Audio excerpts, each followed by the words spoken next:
A sailor on the deck of the USS Arizona glances skyward just before 8 in the morning. The coffee in his hand is still warm. Above the mountains to the north, tiny silver shapes catch the light. They shouldn't be there. Not from that direction. Not this early on a Sunday. Then the first bomb falls, and the world tears open. December 7th, 1941. A quiet Sunday morning in Hawaii becomes the day America enters the deadliest war in human history. But to understand how a first wave of 177 Japanese aircraft appeared unannounced over the main anchorage of the US Pacific Fleet, we must pull back not by hours, but by years to see the forces that made this moment inevitable. Japan is drowning in its own ambition. By late 1941, the empire has been fighting in China for more than 4 years, bleeding resources it cannot replace. The Japanese economy runs on imported oil, steel, and rubber. It does not produce enough of any. After Japan's expansion into China and Indochina, the United States and its partners tightened sanctions and cut off key oil supplies. Tokyo faces a choice with no good answers. Withdraw and accept humiliation, or seize the oil fields of the Dutch East Indies, the rubber plantations of Malaya, and the strategic islands of the Philippines by force. The second option means war with the Western powers. And war with the West means destroying the United States Pacific Fleet before it can intervene. That fleet sits at anchor in Pearl Harbor, is less than #0.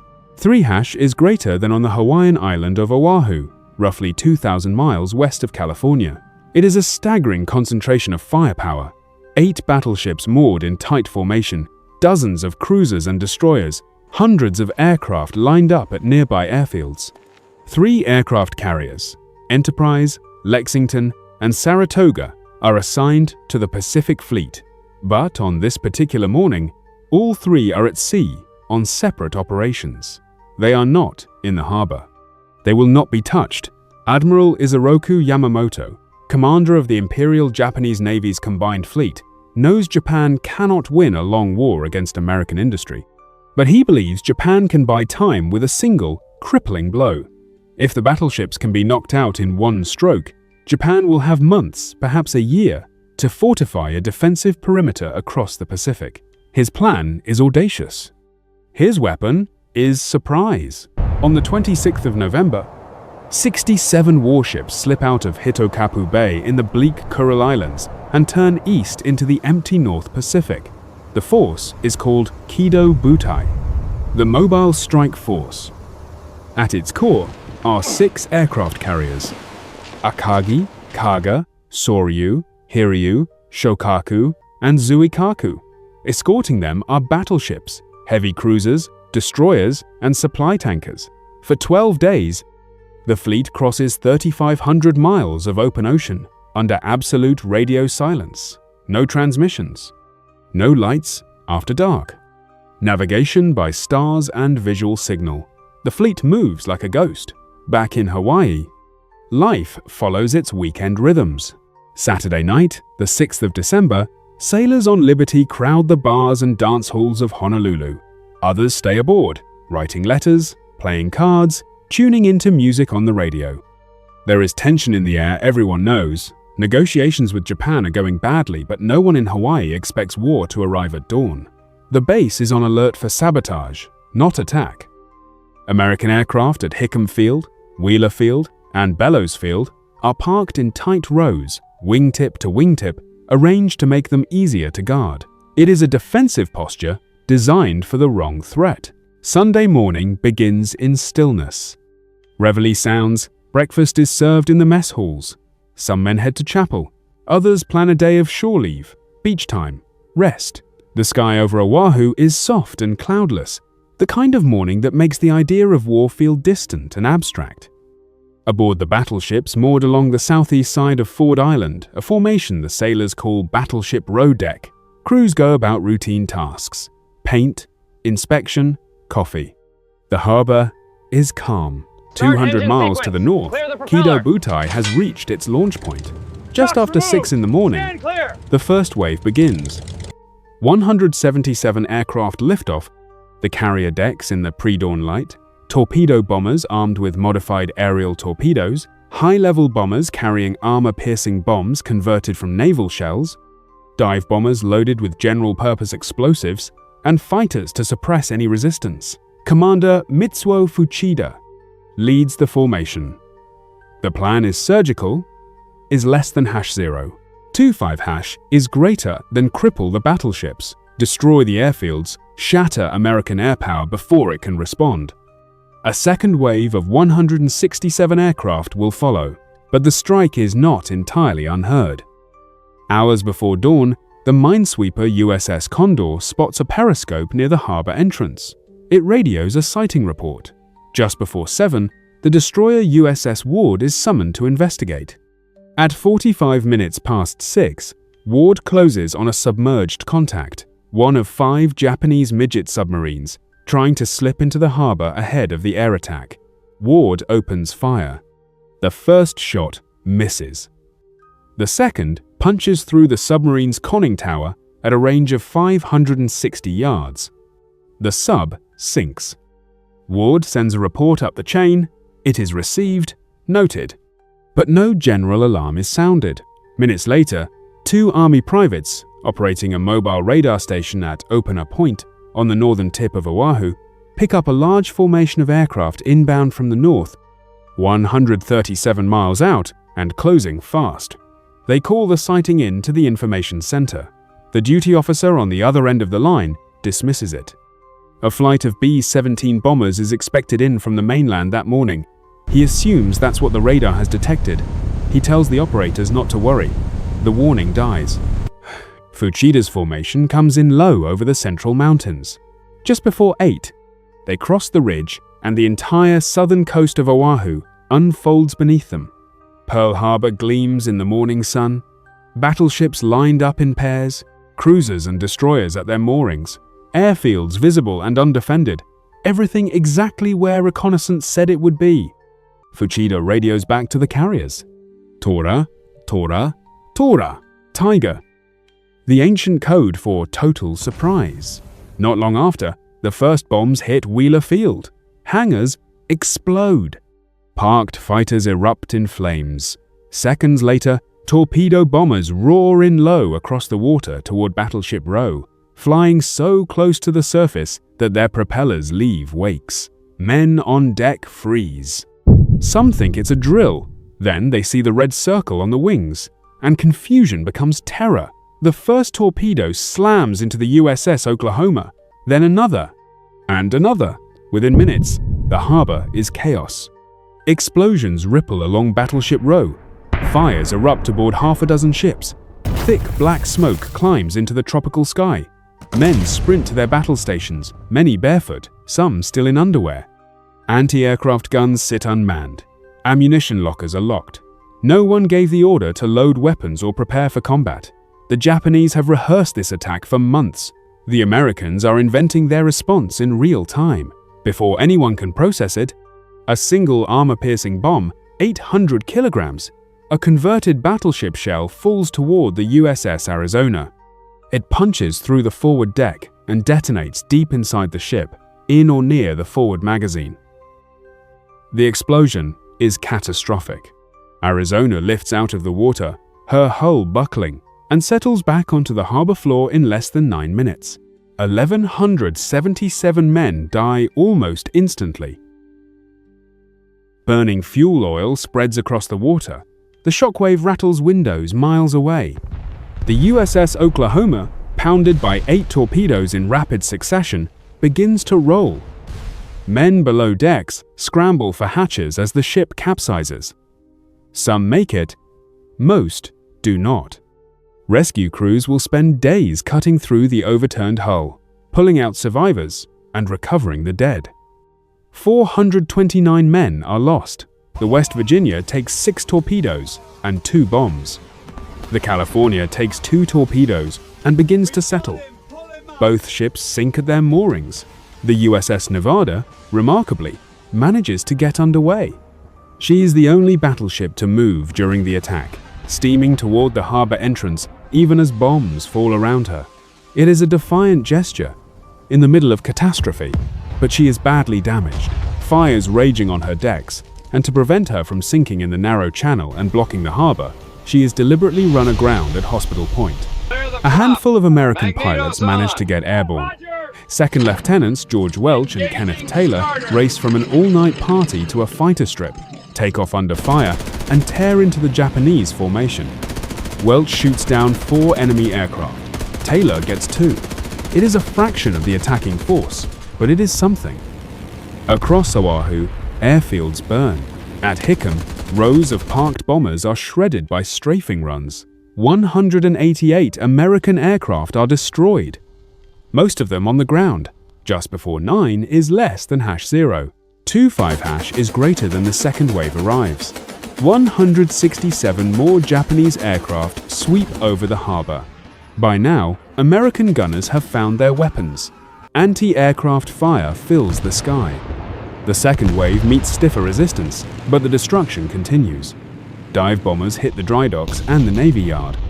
The destroyer USS Shaw, trapped in a floating dry dock, takes a direct hit to her forward magazine. The explosion produces a towering fireball, frozen in one of the most iconic photographs of the war. By 10 o'clock, it is over. The last Japanese aircraft disappear to the north. The harbor is transformed. 18 ships are sunk, capsized, or heavily damaged. 8 battleships, every battleship in the Pacific Fleet, have been hit. 2,403 Americans are dead. 1,178 are wounded. Across both waves, 353 Japanese aircraft took part in the attack. 29 were shot down. 64 Japanese personnel are dead. 1. Ensign Kazuo Sakamaki is pulled alive from his wrecked midget submarine and becomes the first Japanese prisoner of war taken by the United States. But for all its violence, the attack is incomplete. The 3 American aircraft carriers were not in port. They are untouched, and they will become the spine of the Pacific Fleet's counteroffensive. The fuel tank farms, critical to any sustained naval operation, are barely scratched. The submarine base is intact. The repair facilities, though damaged, remain operational. Pearl Harbor will not stay dead. Within months, ships will be raised, repaired, and returned to service. But America will never again assume the luxury of distance from the world's wars. The smoke is still rising when the first radio reports reach the mainland. Most Americans learn of the attack from interrupted Sunday broadcasts, music programs cut short, announcers stammering through fragmentary bulletins. Pearl Harbor attacked. Heavy casualties. The Pacific Fleet hit hard. For a country that has spent 2 years debating whether to enter the war in Europe, the debate is over. The war has come to America. In Washington, President Franklin Roosevelt receives the news in the early afternoon, East Coast time. He spends the rest of the day in emergency meetings with military and cabinet officials, drafting a response. By evening, the scale of the disaster is clear. The battleship fleet is shattered. Thousands are dead.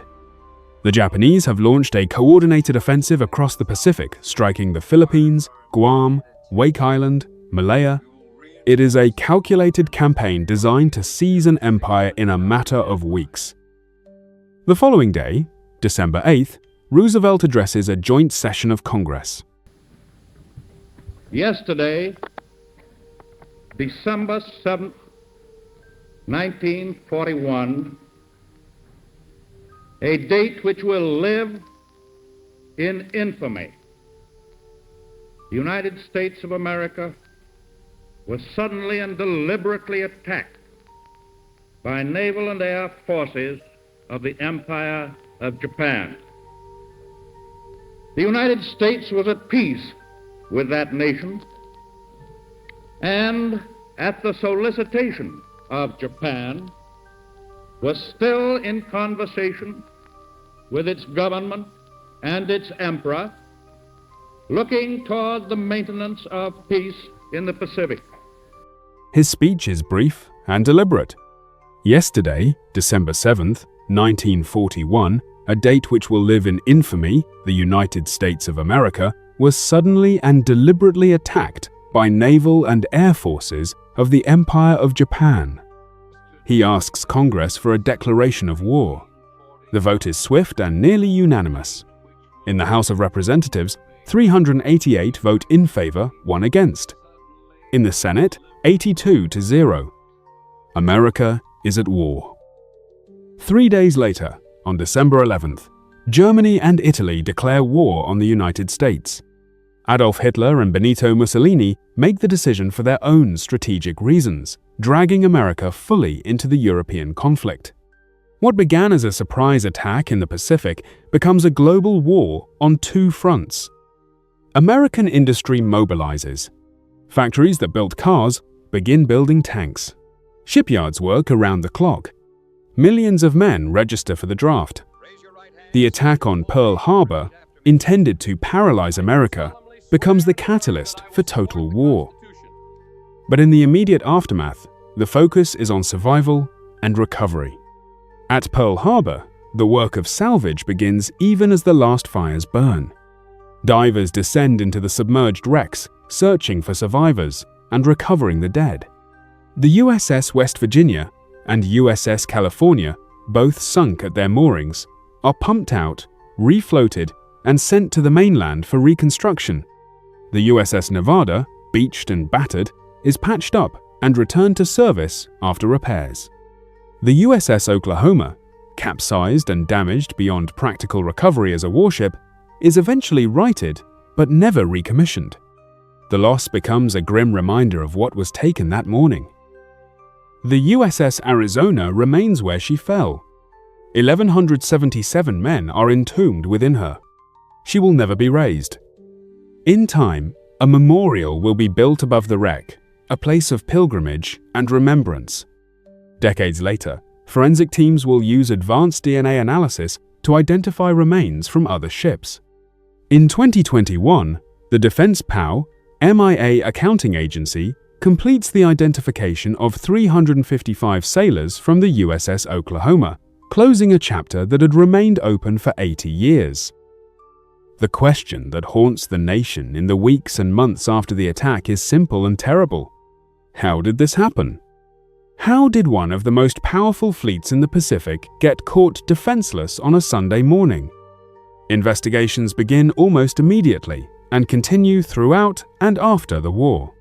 By 1945 and 1946, Congress convenes a joint committee to examine the disaster in exhaustive detail.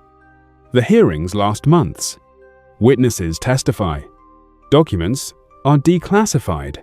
Intelligence intercepts are reviewed. The findings are damning but clear. There was no conspiracy. President Roosevelt did not allow the attack to happen as a pretext for war. The failure was operational, not political. American intelligence had intercepted and decrypted some Japanese diplomatic communications, but the critical details, the target, the timing, the scale were either hidden in unbroken military codes or never transmitted at all. Radio silence during the crossing of Kido Butai meant there was nothing to intercept. The warnings that did surface were dismissed, misinterpreted, or lost in bureaucratic confusion. The radar contact at Opana Point. The Ward's submarine encounter. Each was a thread that, pulled, might have unraveled the surprise. None were pulled in time. The failure was not a lack of information, but a failure to connect the fragments, to imagine the unimaginable, and to act. Military leaders are relieved of command. Procedures are rewritten. The concept of unified command is strengthened. Pearl Harbor becomes a case study in what happens when assumptions replace vigilance. But the most important lesson is strategic, and it takes months to become clear. Japan's attack, for all its tactical brilliance, is a strategic failure. Admiral Yamamoto believed that destroying the battleships would buy Japan a year to fortify its defensive perimeter. He was wrong on 2 counts. First, the battleships were not the future of naval warfare. The aircraft carriers were, and all 3 American carriers escaped untouched. Enterprise was returning from a delivery mission to Wake Island. Lexington was en route to Midway. Saratoga was on the west coast, undergoing maintenance. Within months, those carriers and their air wings will become the backbone of the American counteroffensive. Second, Yamamoto underestimated America's industrial capacity and national resolve. The attack does not break American will. It forges it. Shipyards that once took years to build a battleship begin launching escort carriers in months. Aircraft production soars. The war machine that Japan feared becomes the war machine that crushes it. And the reckoning comes quickly. 6 months after Pearl Harbor, American codebreakers identified Japanese plans for an assault on Midway Island, a tiny atoll in the Central Pacific. The US Navy sets a trap. On June 4, 1942, American dive bombers from Enterprise and Yorktown catch the Japanese carriers rearming their aircraft. In minutes, 3 of the 6 carriers that struck Pearl Harbor, Akagi, Kaga, and Soryu, are burning wrecks. A 4th, Hiryu, is sunk hours later. Japan loses 4 fleet carriers in a single day. The strategic balance in the Pacific shifts permanently. Japan will never recover carrier strength. The war of offense becomes a war of retreat. The battleship era ends at Pearl Harbor. Not because battleships become obsolete overnight, but because the attack proves what forward-thinking naval strategists had argued for years. Air power projection from carriers is the future. The United States rebuilds its surface fleet, but the emphasis shifts. Carriers become the centerpiece. Battleships, when they return to service, serve as escorts and fire support. The Navy that emerges from Pearl Harbor is not the Navy that entered it. Pearl Harbor changes America's place in the world. Isolationism dies in the fires of Battleship Row. The war in the Pacific becomes a grinding campaign of island hopping and carrier strikes. The war in Europe grinds forward from North Africa to the heart of Germany. Millions serve. Hundreds of thousands do not return. Japan surrenders in August 1945. Germany collapses months earlier. The world is remade. Today, the USS Arizona rests on the harbor floor, parts of her structure visible just beneath the surface. Oil still seeps from her ruptured tanks, a slick that rises in slow, dark tears. Visitors stand on the memorial built above her and look down into water that holds more than a ship. It holds the moment America stopped believing it could stay out of the world's wars. It holds the men who died before they understood what was happening. And it holds the beginning of the greatest industrial and military mobilization in human history. Pearl Harbor was meant to be the knockout blow that gave Japan a free hand in the Pacific. Instead, it became the opening act of Japan's defeat. The attack succeeded tactically and failed strategically. It sank battleships, but missed carriers. It killed thousands, but awakened millions. It bought Japan 6 months and cost them an empire. The warning is written in steel and oil and memory. Never unprepared, never surprised. But history is long, and memory fades, and the question remains. When the next threat appears on the horizon, will we see it in time? The Second World War will be decided in battles across oceans and continents. At Stalingrad, in Normandy, in the skies over Britain, on the beaches of Iwo Jima. But it begins here, on a Sunday morning in paradise, when the first bomb falls and the world catches fire. Next episode, D-Day Normandy, the beach grinder.